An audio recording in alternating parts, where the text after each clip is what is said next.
एक बार की बात है, एक घने जंगल में विशाल बरगद का पेड़ था। उस पेड़ पर बहुत सारे तोते रहा करते थे। वे सभी हमेशा इधर-उधर की बात करते रहते। उन्हीं में एक मिट्ठू नाम का तोता भी था।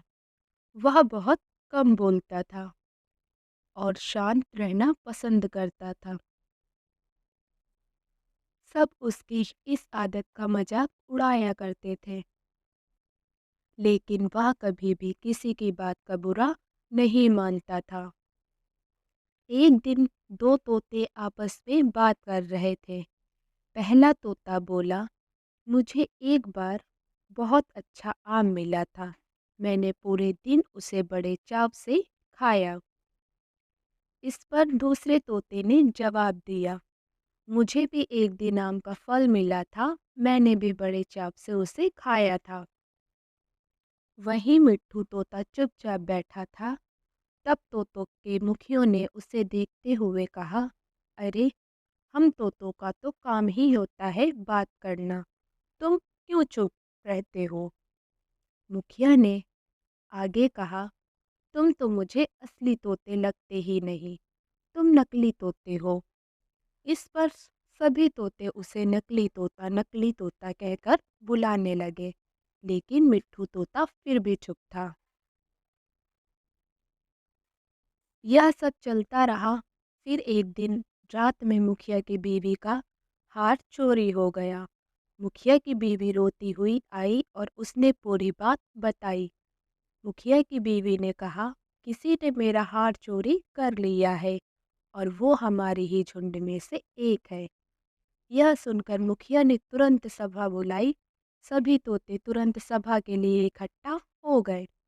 मुखिया ने कहा, मेरी बीवी का हार चोरी हो गया और मेरी बीवी ने उस चोर को भागते हुए भी देखा है। वह चोर आप लोगों में से ही कोई एक है। यह सुनकर सभी हैरान हो गए। मुखिया ने फिर आगे कहा कि उसने अपने मुंह को कपड़े से ढक कर रखा हुआ था, लेकिन उसकी चोंच बाहर दिख रही थी। उसकी चोंच लाल रंग की थी।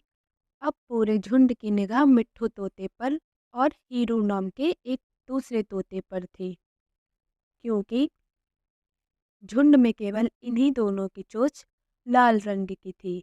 यह सुनकर सभी मुखिया से चोर का पता लगाने के लिए बोलने लगे, लेकिन मुखिया ने सोचा कि ये दोनों मेरे अपने हैं। मैं कैसे इनसे पूछ सकता हूँ कि तुम चोर हो क्या? इसलिए मुखिया ने एक कौवे से इसका पता लगाने के लिए मदद ली। असली चोर का पता लगाने के लिए कौवे को बुलाया। कौवे ने लाल रंग चोंच वाले हीरू और मिट्ठू तोते को सामने बुलाया। कौवे ने दोनों तोतों से पूछा कि तुम दोनों चोरी के समय कहाँ थे? इस पर हीरू तोता जोर-जोर से बोलने लगा, मैं उस दिन बहुत थक गया था, इसलिए खाना खाकर मैं उस रात जल्दी सोने के लिए चला गया था। वहीं मिट्ठू तोते ने बहुत धीमी आवाज़ में जवाब दिया। उसने कहा, मैं उस रात सो रहा था। इस बात को सुनकर कौवे ने फिर पूछा, तुम दोनों अपनी बात साबित करने के लिए क्या कर सकते हो?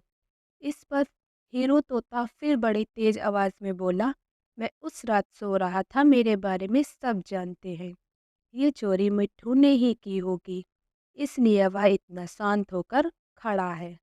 मिट्ठू तोता चुपचाप खड़ा हुआ था। सभी में सभी मौजूद तोते चुपचाप यह सब देख रहे थे। मिट्ठू तोता फिर धीमी आवाज में बोला, मैंने यह चोरी नहीं की है। इस बात को सुनकर कौवा मुस्कुरा कर बोला कि चोर का पता लग गया है। मुखिया के साथ साथ सब लोग हैरानी से कौवे की ओर देखने लगे। कौवे ने बताया कि चोरी हीरू तोते ने की है। इस पर मुखिया ने पूछा, आप यह कैसे कह सकते हैं? कौवे ने मुस्कुराकर कहा, हीरू तोता जोर जोर से बोलकर अपने झूठ को सच साबित करने में लगा था, जबकि मिट्ठू तोता जानता है कि वह सच बोल रहा है। इसलिए वो अपनी बात आराम से कह रहा था। कौवे ने आगे वैसे भी हीरो तोता बहुत बोलता है, उसकी बात पर भरोसा नहीं किया जा सकता है। इसके बाद हीरू ने अपना जुर्म कबूल कर लिया और सभी से माफ़ी मांगी। यह सुनकर सभी तोते हीरू तोते को कड़ी सज़ा देने की बात कहने लगे। लेकिन मिट्ठू तोते ने कहा, मुखिया जी, हीरू तोते ने अपनी गलती मान ली है। उसने सबके सामने माफ़ी भी मांग ली है। उससे पहली बार यह गलती हुई है, इसलिए उसे माफ़ किया जा सकता है। यह बात सुनने के बाद मुखिया ने हीरू तोते को माफ़ कर दिया। कहानी से सीख, कभी कभी ज़्यादा बोलकर हम अपनी अहमियत खो देते हैं, इसलिए ज़रूरत के समय ही बोलना चाहिए।